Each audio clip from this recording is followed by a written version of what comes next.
Thank you everyone who's already here. Welcome everyone. This is a new EBTC webinar. The topic today is evidence in the courtroom, and we have Lyle Burgon here with us to talk about it. But before that, I need to talk to you about EBTC. What is EBTC? For those who are not members yet, EBTC is a member-driven international toxicology collaboration. That's the C in EBTC. We want everyone to collaborate, okay?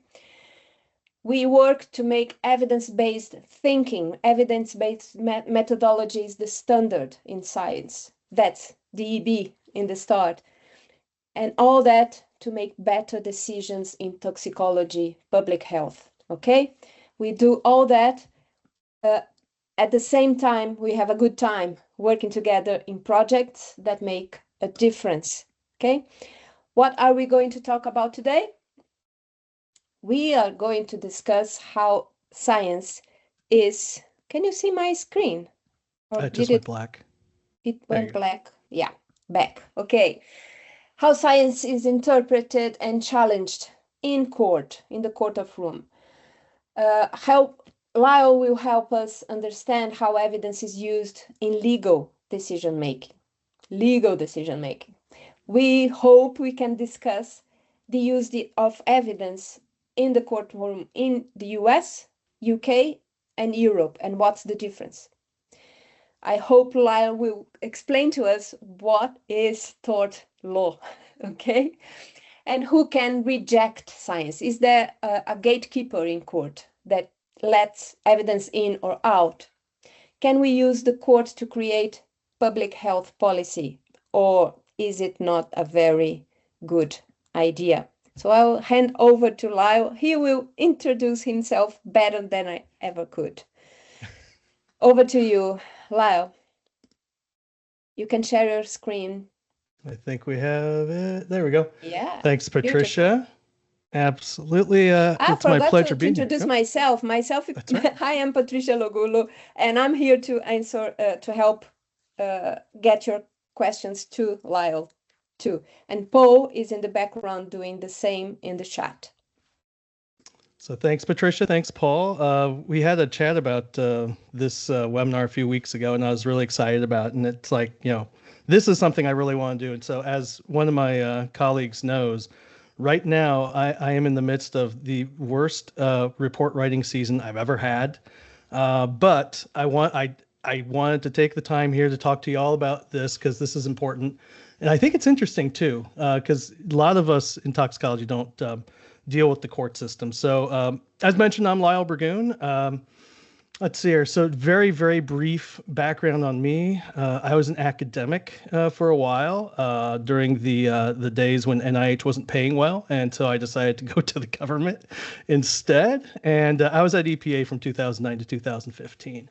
In 2015, I was given an opportunity of a lifetime by a colleague of mine, Ed Perkins, who said, I should come to the Army. So I went to the Army and I did a lot of great things at the Army, classified, unclassified programs on everything from chemical weapons, biological weapons, weapons of mass destruction, nuclear weapons, all kinds of fun stuff over there.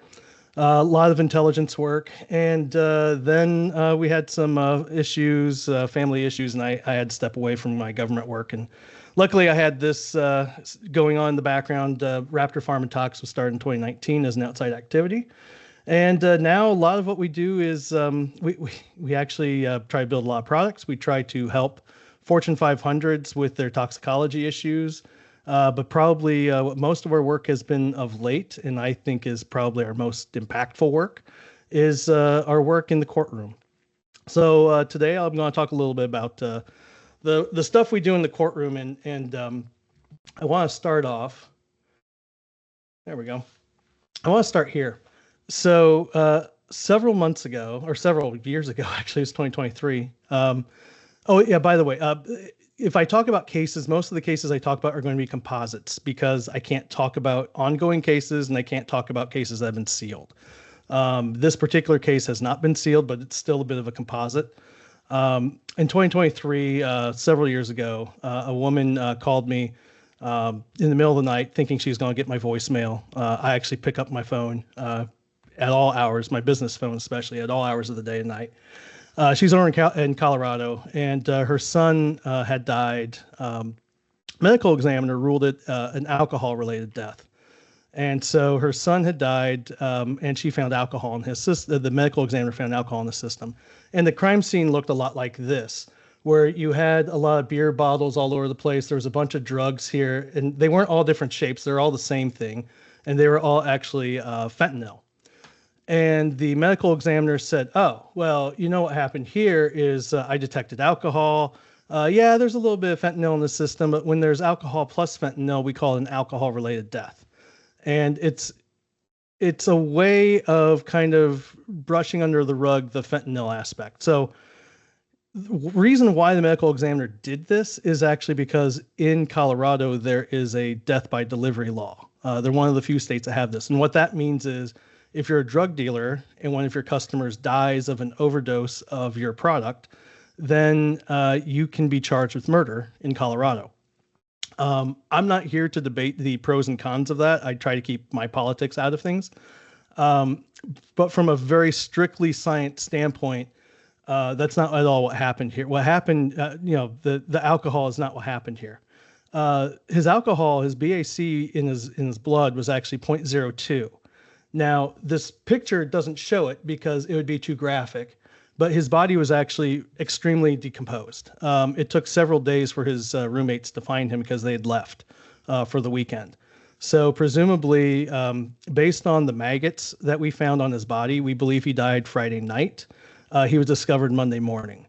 And so that's just enough time for us to find the very first pupae of maggots, and that's basically what we found. So we think he died Friday night. Like I said, he was discovered Monday morning. His body was extremely decomposed. The alcohol in his blood was actually due to what we call biogenic alcohol. So what happens when you die, your intestine starts breaking down very quickly, and then the bacteria start invading your blood system. So the bacteria in your intestines invade your blood, and they start chewing up all the sugars and everything, and they start producing alcohol. Based on our calculations, based on other corpse and cadaver studies that we're aware of, yeah, he should be at about a 0.02 in terms of blood alcohol, given the temperatures that are most likely in that house at that time and the time of year and everything. So everything pointed to this was biogenic alcohol. He didn't actually drink these beer bottles. In fact, the beer bottles were just, his roommates said he was just a slob and he didn't pick up his beer bottles, and they would be there for weeks on end. So this is a case where, the medical examiner said one thing, I come in and I'm looking at it objectively. I actually didn't even know what the medical examiner said, to be honest with you. I didn't find that out until I gave my report to the prosecutor's office. And to us, it was very clear that he actually died of a fentanyl overdose. The level of fentanyl that we found in his blood was extremely high. Turns out he was in rehab, and he had just come out of rehab a couple weeks earlier. He relapsed, and unfortunately, what happens when you were an opioid addict and you went through rehab is you tend to not know that your body is no longer habituated to fentanyl or your opioid of choice. And so, most of us who've taken pharmacology, or most of us who are toxicologists, know that the homeostasis is real. And so your body will become accustomed to a level of a drug. And so you have to keep upping it and upping it and upping it in order to get the high that you're looking for. And so now his body, after he'd gone through rehab for about a month, his body is now what we would call a naive opioid user. And so he should have gone back down to a very naive user level of opioids, but he didn't. His dealer gave him, pills that were, the same as he would always get, not the ones that he would give to a naive user, and so he overdosed. And this actually happens quite a bit. Like I said, especially with folks who've come out of rehab, if they die right after coming out of rehab, that's why. And we see this, unfortunately, all the time. Here's another interesting case. This is an individual. man, he looks to have my build. Oh, by the way, the images I'm showing you are all fake. They're all AI generated images. Even this one. He has a bit of my build, and so I can kind of relate to what he's going through. Right now, he's doing what's called a standardized field sobriety test. In the United States, standardized field sobriety test is something that police officers put you through because they suspect you have some kind of intoxication, either with alcohol or with drugs. And they're doing this in order to try to ascertain what we call probable cause in order to arrest you. I am not an attorney, so I'm not going to tell you what you should or should not do with respect to a standardized field sobriety test. All I will say is if you enjoy drinking alcohol or if you enjoy taking drugs, even legal drugs, but things that might make you drowsy, you should probably go find an attorney and have a nice chat with them because they will tell you what your rights are with respect to standardized field sobriety tests in different jurisdictions, and this includes in Europe. Some places they are not mandatory. In some places you can say, no, I'd rather not. I want the blood test. But I'm not an attorney and I'm not giving you legal advice. So go seek one out if you enjoy doing any of those things, which many of us will end up having to take some kind of pharmaceutical that could make us drowsy. So it's always good to have an attorney on speed dial. But anyway, so what's happening here is they're doing the standardized field sobriety test. And I see this happen a lot. In this particular case, I'm going to tell you a story of this man was at a restaurant with his now girlfriend. The waitresses at the restaurant are friends of his ex-wife, and they see him there, and they know that he has not drank any alcohol. So this is not an alcohol issue. Instead, they say that he reeks of pot. Now, what's interesting is he was taking Delta-9 THC, but he doesn't take it, as he doesn't smoke it. He doesn't take it as edibles. He actually has a prescription for it. So there's no way they would have smelled pot on him. They just made this up. But the police pull him over because they told him that, he just left our restaurant, reeked of pot. We think he's high. He was clearly not safe to drive. They pull him over. They do the standardized field sobriety test. And he's struggling with the test. Now, there's a few things to note. One is this is actually a slanted shoulder here on the road. The standardized field sobriety test was only validated for flat ground and only for pavement. It was not validated on slanted ground with gravel that's loose, like you see here. It also was not validated for individuals who have knee replacement surgery. This particular individual had 2 knees replaced. In addition, it was not validated for obese individuals. So if you're obese, congratulations. This is one thing that's going for you. You can be subjected to a standardized field sobriety test, but your attorney will get you out because it was never validated for obese individuals. In fact, it's well known that obese individuals will fail this test just due to the fact that they have extra weight. And so you will appear drunk for various reasons. It was also not validated for individuals who aren't college-aged males. Just throwing that out there in case you ever get a DUI.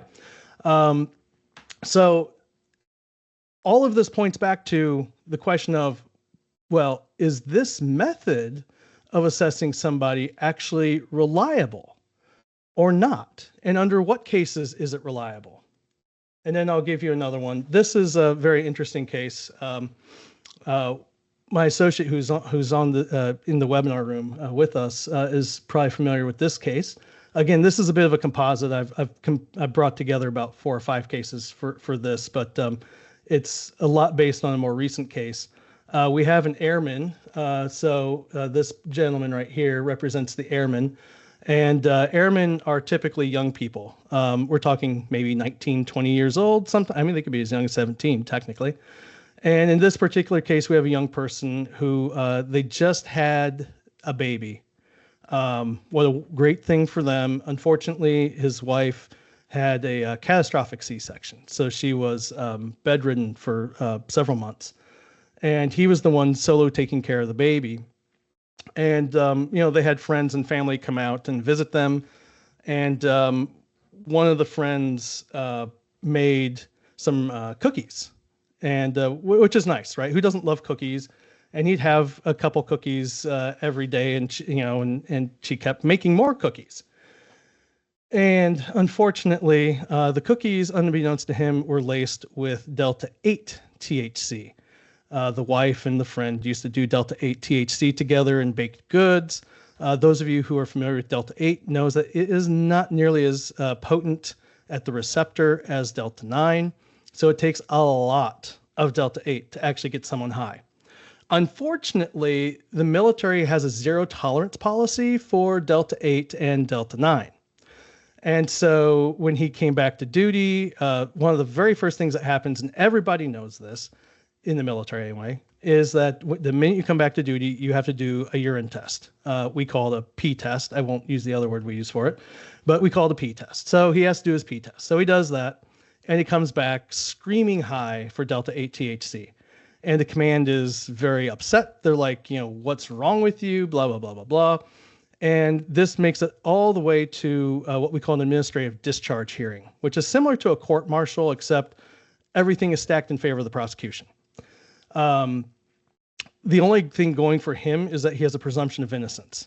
And so I was actually sitting in a stand like this, right here, and explaining I don't talk to this person. In administrative discharge hearing, the judge isn't actually a judge. They're just a legal advisor. The people I'm talking to is this 3-person jury right over here. And those 3 people are going to determine his fate. They could determine that, he's going to be dishonorably discharged. And if you are military affiliated in the United States, dishonorable discharge means you're as good as a felon. No one's going to hire you. You're not going to have a well-paying job once they discharge you. You will have no benefits from the VA. So there's no GI Bill of Rights. There's no education that'll get paid for by the U.S. government. You're basically worse off with a dishonorable discharge than if you hadn't gone into the military at all. And that's what he was facing. I will tell you the good news in that particular case is that I was able to explain pharmacokinetically what happened and why he continued to P-test for the next 3 months positive for Delta 8. And we were very fortunate that the person who was sitting in this was actually a major who is a nurse and actually understood everything I said and was nodding along like, yes, yes, yes, what he's saying is true. Yes, yes. If we didn't have that, I'm not sure he would have made it out. So some things I want to point out here. The common thread through all of these cases is, number one, somebody's life could be ruined if the wrong decision is made. Number two, the other thing that they all have in common is science. So how does science actually come into the courtroom? Who does this and why do they do that? Now, you might be saying to yourself, I've watched so much Law and Order, Lyle, I could give your talk because I've seen in Law and Order that they occasionally have experts. And I'm going to tell you, Law and Order makes for great court drama. And it's great TV. I love it. I don't watch nearly as much of it as my friend Crazy Jimmy, but it's great. And I love Law and Order, but it's not realistic. I've been in the courtroom way too many times now where it's gotten to the point where I can't watch this unless I'm just brain fried and dead.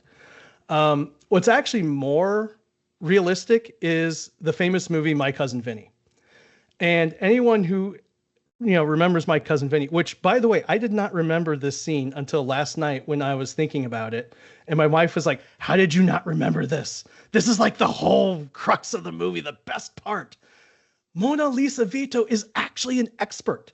And so if you want to know what it's like to be an expert witness and to have your testimony introduced, watch My Cousin Vinny because they did this really well.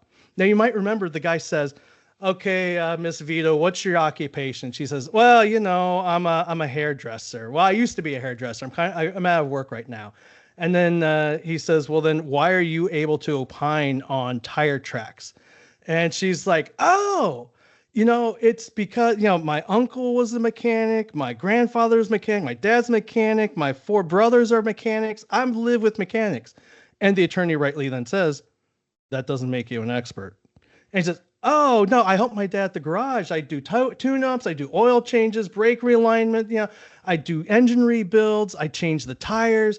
And now what she's done is she's actually, put together her CV of why she's an expert. Here's the thing, and this is the thing I didn't understand until I started doing this job. What makes you an expert is that you are smarter than 50% of the population on a topic. If you have a bachelor's degree, you could be an expert witness. If you have a master's degree, you could probably be an expert witness.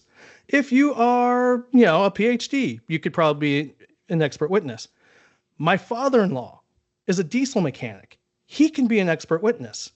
My father-in-law used to drive a garbage truck. He could be an expert witness about garbage trucks. He could be an expert witness about a lot of things, right? So you don't have to, like I said, you could have gone to trade school, right? You could have an associate's degree.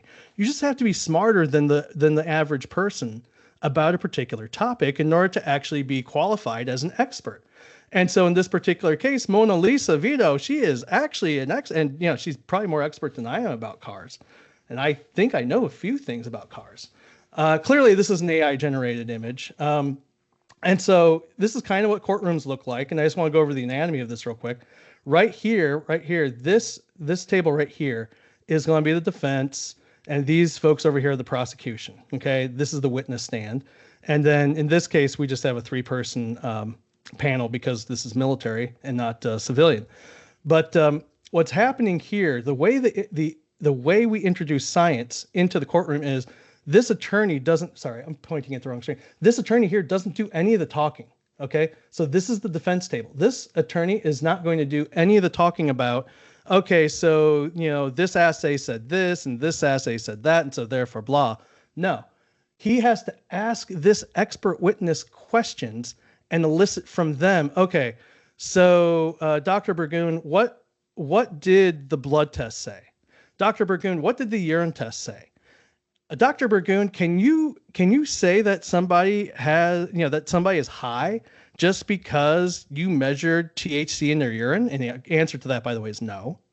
Dr. Burgoon, can you tell me how the THC got into his body just based off a urine test? And by the way, the answer is no.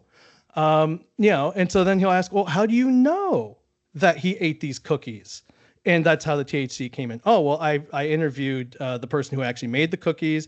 She showed me the recipe for the cookies. She showed me the receipt for the THC, where she bought the THC and how she got it into the chocolate chips, right? So what we're doing is the attorney has to ask the expert questions, and that's how then you get the evidence in. So before that, we actually had the person who made the cookies in the courtroom talking about how she did it and what she did, where she bought it, and all that stuff. So I've heard all that, and then I've heard the Air Force's expert saying, actually, the expert from the Air Force said some things that were scientifically inaccurate, and so I had to correct those. But for me to correct them, I can't just sit there and say, oh, well, Dr. So-and-so is wrong about this. The attorney has to ask me a question about what she said.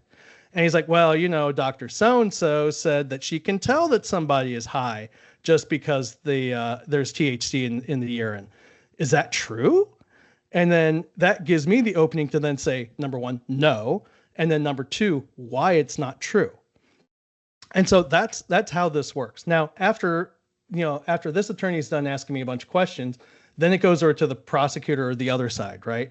And the other side then gets to ask me questions. And this is where it gets really fun. So if you get really flustered and you don't like people yelling at you, this is not the job for you. Because I had this prosecutor bring a lectern up, and he was literally just right close to my face, so close that as he was yelling at me, there was spit landing on my face. He was so close. And he's yelling at me at the top of his lungs because I just destroyed his entire case. And he tries to say that I said something like, that's not at all what I said. Maybe we could go back to the record and ask the court reporter what I actually said, or I could tell you right now. And so it's one of those things where this is how the system works in the US. It's very adversarial. In the UK and Wales and Scotland and most of Europe, it's not. And so I just want to highlight some of how are experts actually chosen. So in the United States, each side has experts. It's highly adversarial.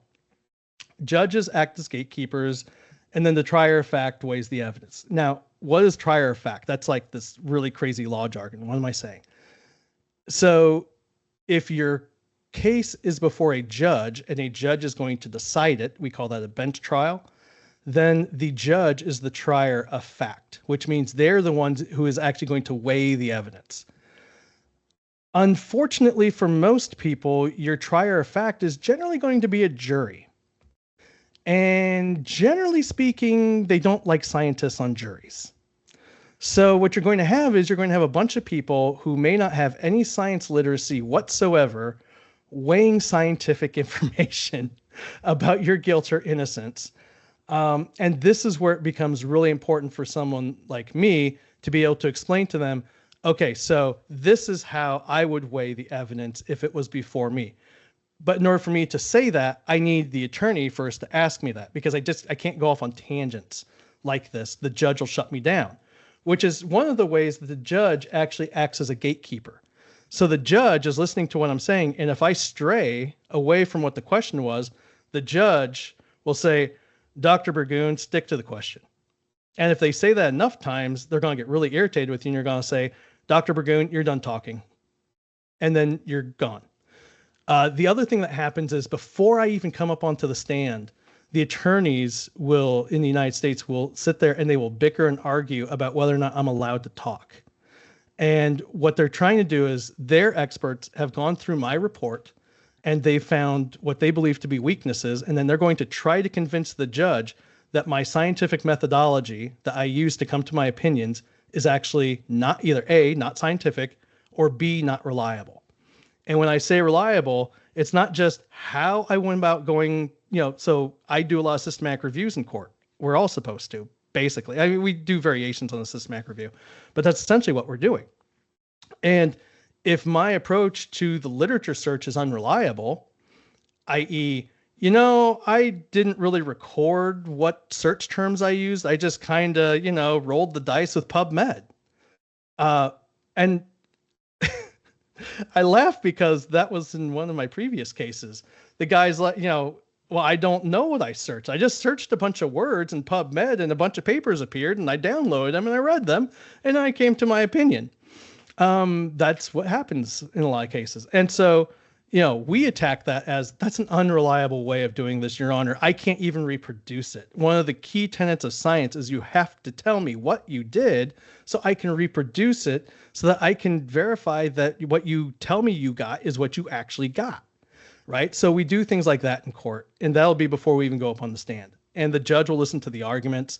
The other one I like to do is I like to attack papers that people will give. And so I'm trained as a toxicologist. I'm also trained as a statistician. So I will actually go through the papers.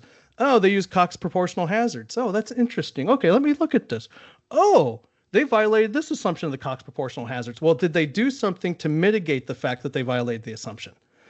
A lot of people don't realize Cox has some pretty strong assumptions. And I go through there and I just go through the paper with a fine tooth comb and I go through all of them. I've had cases where I've had over 1,000 papers I had to go through. Luckily, I already knew most of them. But I have to categorize every single one of the weaknesses, put that into my rebuttal report, and then we go to the judge with the rebuttal and say, listen, he did the systematic review correctly from the standpoint of the lit search. But once it came to synthesizing the evidence, he used crappy papers. And here, let me show you why they're crappy. And then if we convince the judge is going to be like, yeah, no, he can't testify. So that's what we mean by gatekeeping. And that level of gatekeeping is the same all across Europe, all across the UK, Wales, and Scotland. It's the same. Judges always act in that way. Where the differences are from the US system is it's kind of interesting. In the UK, Wales, and Scotland, both sides have to agree on the expert. I kind of like this because it's not an adversarial system and you have this one expert who's going to make a decision. I like it from the standpoint that it's not adversarial. What I don't like about it is if you get a crappy expert, no one will know, right? So I don't like that aspect of it. And that's kind of where I like the adversarial system a little bit more. In most of Europe, the judge actually chooses the expert. And it's quasi-adversarial because the other side can challenge that expert, but they can't really bring in their own expert, right? You're a confidential expert. So you don't testify, you sit in the background and you tell the attorney what to say. One of my attorneys said, you're like my puppet master for 30 minutes. And that's kind of what it is. So like in the Air Force hearing, I'm actually able to sit in the room. Most times I can't sit in the room. And so I am constantly passing notes up to the attorney. Ask him this, ask him this, ask him this. That was a stupid thing they said. Ask him this, right? And so it's kind of interesting from that standpoint. So I think I explained already how we actually get the information into the courtroom. And the key here, again, across all jurisdictions that I work in, you have to have reliable data, and you have to demonstrate that it's reliable and why it's reliable. And this reliability thing, I mentioned it before. The key here really is you have to make sure that the data you're using is sound and is of high quality. So when you're using, and this happens a lot, when you're using epidemiology data to try to make a causal argument, by God, that better be really strong epi data. And if you have an N of 80 people, which happened in another case, well, actually it happens a lot in several cases I've had with environmental stuff, an N of 80 people is not going to cut it, because I'm going to come in and I'm going to bring in Kahneman, the Nobel Prize winning economist's work on what he tongue-in-cheek called the belief in the law of small numbers, which is what drives the gambler's fallacy. And it's the idea that people will believe studies of small numbers of people, and they'll believe that it's true, even though we know statistically it's probably a false positive. But it doesn't matter. People believe small sample sizes, and they do it all the time, i.e. the gambler's fallacy. For those of you who don't gamble, the gambler's fallacy is, and I actually saw it happen on a cruise boat several months ago when I was in the casino. This lady keeps pulling, well, nowadays you don't pull a lever for most slot machines, you press a button. So she keeps pressing this button to keep going with her bets. And she kept mumbling to herself, but the next one's going to hit. But the next one has to hit. But the next one has to hit. But the next one has to hit. And she keeps saying that. And finally, I don't know how much she wagered. I hope it wasn't a whole lot. I finally said to her, I'm a statistician. Let me explain to you why the next one doesn't have to hit. And I explained to her how to read the odds table. And I explained to her how this all works. And she didn't believe me, because she's like, but you just won. And I won because the system is set up. If you read the odds table, this particular table pays faster than yours. That's why I chose this one, and I didn't choose the one that you're at. So, the small numbers thing is real, and, it's a real bugaboo. So should I want my data in court? It's cool to make a difference. And that's right, Xenomorph. It is cool. Oh, wait, she must have eaten the scientist who was here. And data files are not liquids. Okay, we shouldn't trust xenomorphs to give us scientific advice. But no, really, it's not great. Just do your science, and don't try to get it into court. I hear this a lot. A lot of people ask, how do I get my data into court? You really don't want your data in court, because number one, it kind of feels like activism. And that's not really why we do science. We don't do science to prove points. We do science to answer questions. So I would hope that was their goal. But you don't want your science brought into court, because all that's going to happen is someone like me is just going to be mean and say what all the problems are with your study. It's actually a bigger ego booster to not have your data into court. But good science will find its way into court if it's useful and reliable, because someone like me who is doing a systematic review will use it for those purposes. And unfortunately, you probably will never know. So if you're going for tenure or promotion, you probably won't know that your science got used. But like I mentioned before, systematic review is really how most of us today get the science in. And so, like I said, if you want your data used in court, it's the same thing if you want it used in a regulation. It needs to pass muster in order to get through the systematic review. And so what do you do to make sure your study gets in? Well, you make sure that you have a reliable study. You make sure that you have a large sample size. You make sure that you did your stats right. It's even better if you give me the raw data when, either make it available at Zenodo for free, or when I ask for it, you give it to me. You would not believe the number of times when I've asked for data for a case and people are like, no. And it's like, well, I'm asking very nicely. You said in the paper that, data is available to people who make a reasonable request. I'm making a reasonable request. I just need to validate that your analyses work out well. And most people take that to mean I'm doing a scientific integrity investigation and I'm looking to get their paper retracted, which is not at all what I'm trying to do. But that's how most people view it. So if someone who does this kind of work, is asking you for your raw data, there's a reason why we're doing that. And that's because we want to include it. So I guess if you really want your data used in court, try to cooperate with us. Unfortunately, what I tend to find in a lot of opposing experts' systematic reviews, because they don't know how to do an actual systematic review, is a lot like this watch. Now, those of you who know luxury watches, and I love luxury watches, Lord knows I probably pay too much for them. This is a Tag Heuer, right? No, it's not. This is actually a fake Tag Heuer, and probably the Swiss cheese is going to be the clue into that. And so we have this is very emblematic. What happens in court is the opposite side will have this really beautiful looking systematic review, and it's just great. It's maybe 700 pages. But then when you start looking really closely, you start seeing, well, that's not actually the logo for Tag Heuer. Does this watch, do these hands even move? I mean, these gears aren't even connected together properly. And I mean, it says Swiss cheese. Clearly there's reliability issues here. Why on earth did the other side pay for this garbage? And unfortunately, there are some expert witnesses, much like this man here, who's wearing a double-breasted trench coat. That's very interesting. Selling these fake watches. That's what they do. Is I had a guy who said that a house couldn't be inhabited because of mold. Did he actually measure how much mold was in the air? No. He took a picture of what he thought was mold. Turns out it was actually graphite stain. And he said it was mold. He didn't do a microscopic analysis. He didn't do any kind of measurement of what was in the air, but he says the house cannot be inhabited because that was black mold. This is what I'm up against sometimes in court, people. It's really, really annoying. And unfortunately, the attorneys don't know any better. And so a lot of these attorneys are like, well, this is an expert. He's a toxicologist. He has this long pedigree of working at these great places. And, when I brought up all these issues and I'm like, can I go? Can I go look at the house? Sure, go look at the house. So I went and I looked at the house. And what am I doing? I've got a Suma canister, where I'm, capturing particles, right? I'm doing tape lifts of solid surfaces, trying to get evidence of mold somewhere in this house. And what we found was, no, there wasn't mold in this house that was any kind of concern. The levels were extremely low. By the way, this was in the middle of the desert. So, I mean, that's kind of the other clue in that, that this was kind of not going anywhere, but, c'est la vie.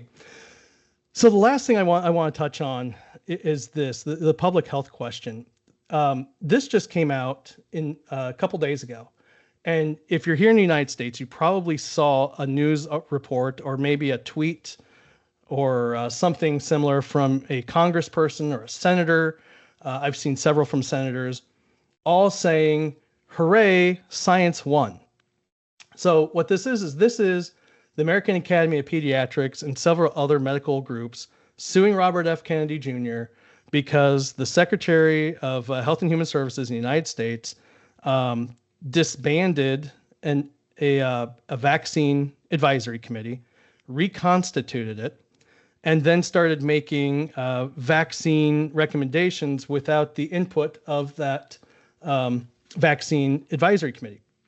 Now, I'm here to tell you, number one, judges hate, with the exception maybe of the Supreme Court sometimes, they hate making public policy through the court because judges generally feel public policy is politics.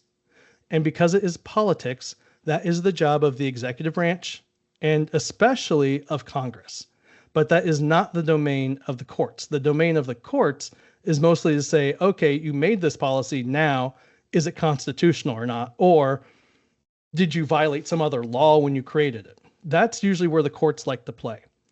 And so for all the people, and it really annoys me as a scientist, when people look at this memorandum order on a preliminary injunction, when the judge orders a preliminary injunction, like in this case, saying that no, RFK Jr. can't do these things and he was wrong, this isn't about the science.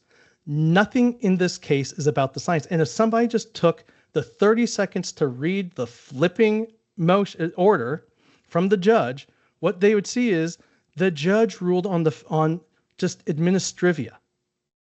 The reason why the judge has this preliminary injunction is because the Trump administration, yet again, was sloppy.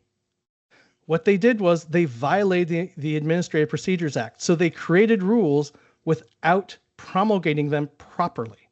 And that is what the judge found. The judge didn't do anything on science in this case.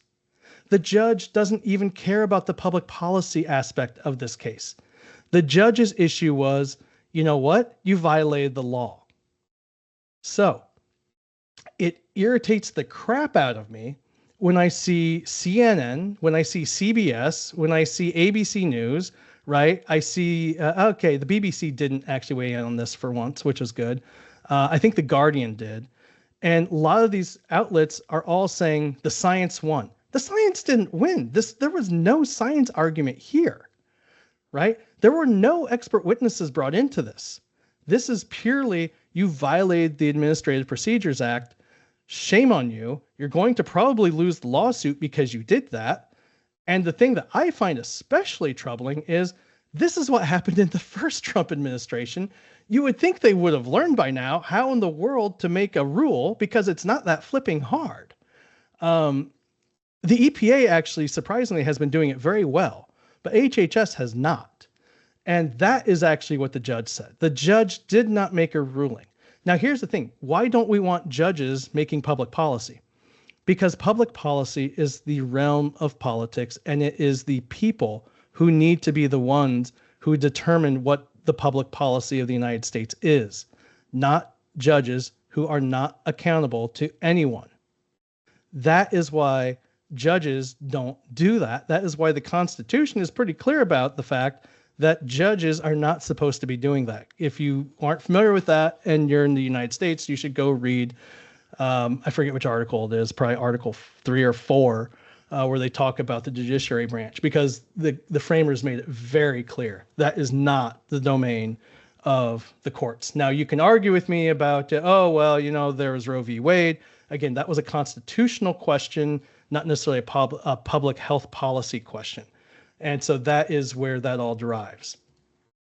Anyway, we wanted to make sure that there's plenty of time for questions and discussion. So I'm wrapping it up here. Oh, by the way, I forgot to say, I took down a note. I wanted to talk about the word tort because for the longest time before I started doing this work, I thought torts were just those things that I buy at the grocery store that have fruit on them. And evidently in the law, tort means injury. And so that's a special case of law. And this is what courts generally deal with. Courts are set up to adjudicate, did somebody get injured? And if they got injured, how do we fix it? And in the United States, the way we normally fix injury is we make you a multimillionaire. I'm being a little bit facetious.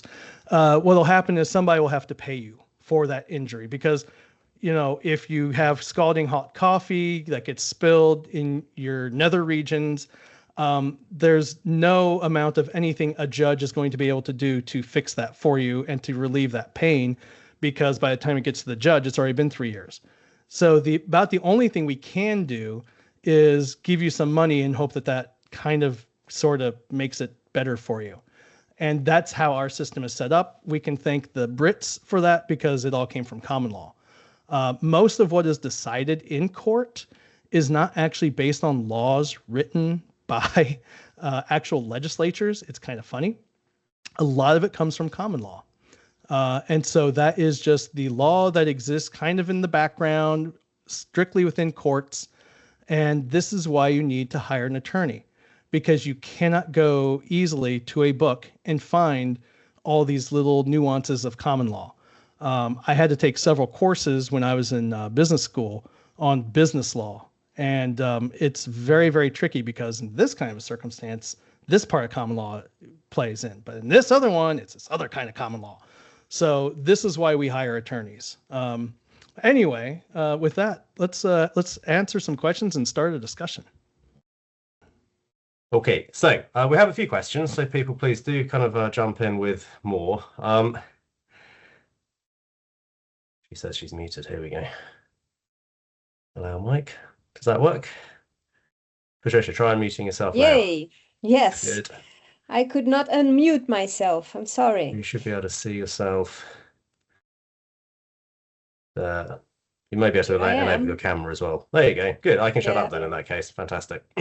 Here I am. Okay. Paul, should we go back to Jay's question? Because perhaps it was clear for me, but perhaps it was not clear for everyone, the case about the fentanyl. Yeah. So in the chat, it says, Jay Patrick is asking why the medical examiner did not detect the fentanyl, cite that as cause of death. I chipped in about Colorado's homicide laws and that potentially disincentivizing medical examiners to put drug use down as cause of death, but Lyle, you might want to expand on that a little bit. So yeah, that is and the role of coroners, because they are experts even before the suit starts, right? That's right, they are. And so there's a lot of interesting wrinkles here that I did not realize until I got into this line of work. So Paul's right. It's because of the death by distribution law. A lot of medical examiners disagree with that. And so if there is a hint of alcohol, they will cite the alcohol as the cause of death. They'll call it a polydrug death. That's actually how it's written on the death certificate, is polydrug, which means that it was alcohol, or polyalcohol drug. So it was alcohol plus another drug. And for them, that means they don't need to say what the other drug was, because to them it doesn't matter. And that's just a convention that they have professionally amongst medical examiners. And as Paul said, I've seen this a lot more now in Colorado because of the death by distribution law. They just look for alcohol, and the minute they see it, it's like, I don't even care what else there was in the body. Scientifically, though, that causes a problem, because now what they're doing is they're sweeping under the rug all of these fentanyl deaths. And so from a public health standpoint, we actually don't know how bad the fentanyl issue is in certain communities. And it's kind of funny, because a medical examiner will tell you, I refuse to testify in court. My job is to be a public health person. I do not testify in court. I do not want to testify in court. I want nothing to do with court. I'm here to figure out why people are dying and to help the public health department determine what actions do we need to take as a community to protect our community from whatever public health threat we have. And so for the longest time, they were always happy to put fentanyl down. In fact, they would put fentanyl down if there was not even a lethal dose of fentanyl. They would put it down as the cause of death, just because they're trying to protect the community from fentanyl. So, it's kind of an interesting thing. From my perspective, I see what they're trying to do. I've also lived near Appalachia, and I know what fentanyl does to communities. So yeah. I don't exactly like the idea that we're going to sweep fentanyl under the rug. I have a lot of family who've been impacted by it. I have a lot of family in Appalachia, and this is kind of a personal thing for me. So yeah. I get where they're coming from. I'm not going to opine on that particular law, because I don't like to inject politics into my professional life. But that is what's happening. So it's an unintended consequence. If we don't want to add politics into the court, how do we prevent things to happen? Because when they reach the court, it's because something already happened. Injury has happened. Tort has happened. How do we prevent that? Do we have to work with the MPs, with the deputies, with the politicians? What? Yeah, you're absolutely right. And that is the solution is typically we need to work with, our legislators, our MPs. If you're, in the parliamentary system, we need to work with them and to give them the evidence. Yeah, I mean, the biggest. If we don't have the evidence because the coroners are not pulling it down? Well, yeah, so it's report. No, you're absolutely right. And so there's other ways of us getting this kind of evidence, like from police departments. Police departments will typically have, how many different arrests of different kinds of drugs they've had, how much drug is moving through the community. we can still trust the federal government in the United States for that. The federal government's in every other part of the world, except for maybe Saudi Arabia and China. You can trust for that as well. Certainly South Korea, they track this very closely. I know the UK tracks it very closely, and they tend to be very good reporters that you can tend to believe. But, just one other thing, I haven't been in a state legislative capital probably for a couple of years. For a while, I was doing a lot of that work. And the number of other scientists that I would see in the building, I could count on one hand. The number of nurses and physicians I see, pretty high on a daily basis. And so they aren't hearing, I'm glad they're hearing from physicians and nurses. That's good. But who they're not hearing from are scientists, some, people who actually know the science, and they're making decisions typically that, that could really use a scientist. At the state level, they don't have the money to do that. And so unless you're willing to volunteer your time, when the East Palestine train derailment happened, I volunteered my time and I worked with a House committee to investigate it and to call balls and strikes on what EPA was doing, because they had no idea how to judge EPA's performance with the East Palestine train derailment. Yeah. And so that was, something I did. We have some questions in the Q&A, although we asked people to put it in the chat. There are a few there. So I'll give you some. One is just curious from David. How did you get started with court cases? That is a great question. So I have two friends who are expert witnesses, and I have several friends who are police officers. If you want to give evidence, what should you do? Yeah, and so they asked me to, I should start doing this, and then I had to go and find clients. My very first clients came from LinkedIn, actually. Which was kind of interesting. I had a podcast at the time. The attorneys were looking for a toxicologist who could actually explain things to the lay public. They listened to my podcast, and they were like, "Oh, I actually understand that thing he was talking about, so he might be good at this." And so I had a couple of interviews with them, and then that's how I got started in this. And once you get your first case, the rest will come because of word of mouth. This is a huge word of mouth industry. You do not want to advertise directly to attorneys because it turns them off. They want to find you. And so that firm has been a repeat customer. I think we've got 6 cases with them. Mm-hmm. Good. There is a very, very interesting question from Melissa in the Q&A. So we were talking about how the scientific evidence goes into the courtroom. But how we search for evidence used for decisions in court cases from there? I believe it's burdensome, but good to know if we ever need to do that. That's a great question. It is extremely burdensome. If you're at a university, LexisNexis is your friend. They pull down all of the decisions that come out from all the different courts all around the world. And that's actually another way that attorneys find expert witnesses is they will go to LexisNexis and they'll, for a similar case, and they'll say, who are the experts in this case? And then what you can do is you can actually pull down. Yeah, LexisNexis.